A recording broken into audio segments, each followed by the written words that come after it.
Նեհեմիայի ամբողջ գրքում ամեն անգամ, երբ նա հանդիպում է մի իրավիճակի կամ հանգամանքի, որը խնդիր կամ սպառնալիք էր, կամ եթե նա ուղղություն եւ առաջնորդություն էր փնտրում, անկասկած նա մի մարդ էր, ով կյանքն անցկացնում էր ծնկների վրա։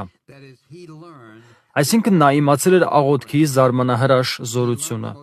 Դրա արդյունքում նա իմացել էր ամենահրաշալի բաների մասին, որոնք Աստված կամենում էր անել նրա մեջ, նրա միջոցով եւ նրա համար։ Այսպիսով, երբ մտածում ենք այդ մասին, ես կարծում եմ, որ այստեղ շատ ակնհայտ սկզբունք կա։ Այն է, մենք ամենից վստահ եւ ամենից ուժեղ ենք դառնում ծնկների վրա։ Այդ ասելով ես նկատի ունեմ այն, որ այդ ժամանակ ենք մենք ունենում ամենամեծ զորությունը, վերապրում ամենամեծ զորությունը, ձեռք բերում անհրաժեշտ եռանդն ու ուժը կյանքի դժվարություններին հաջողությամբ դիմակայելու համար։ Որովհետև աղոթքն այն միջոցն է, որը Աստված տվել է մեզ իրեն հասնելու, իր հետ խոսելու եւ իր առջև խնդրանքներ բերելու եւ իրենից ստանալու համար։ Ու ես կարծում եմ, որ մենք սովորական ենք ընդունում այն մեծագույն օրհնություններից մեկը, որ Աստված տվել է մեզ։ Կամ այսպես ասեմ, մենք ճիշտ չենք վերաբերվում դրան։ Բայց երբ նայում ենք, թե ինչ էր տեղի ունենում Նեհեմիայի կյանքում, հասկանում ենք, որ նա գիտեր ինչպես խոսել Աստծո հետ։ Նա գիտեր ինչպես մոտենալ Աստծուն։ Նա գիտեր, թե ինչ էր պահանջվում դա անելու համար։ Մենք տեսնում ենք, որ այս գրքում ամենափառահեղ հրաշքներն են կատարվում։ Այսպիսով ցանկանում եմ, որ նայենք, թե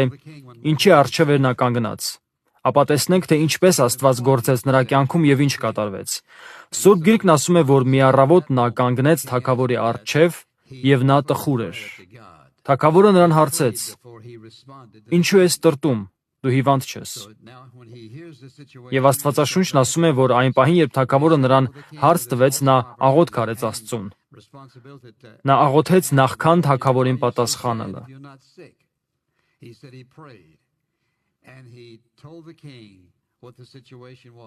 Այսպիսով, երբ Նեհեմիան լսեց, որ իրավիճակը վատ է, աղոթեց, եւ երբ կանգնած էր թագավորի առաջ, ունենալով այդպիսի հրաշալի հնարավորություն եւ պատասխանատվություն, թագավորի հարցին պատասխանելու, թե ինչու էր տրտում, եթե հիվանդ չէ, նա դարձյալ աղոթք արեց։ Թագավորը ոչ միայն լսեց նրան, այլև հարցրեց. «Ինչով կարող եմ օգնել քեզ»։ Ուստի նա ասաց.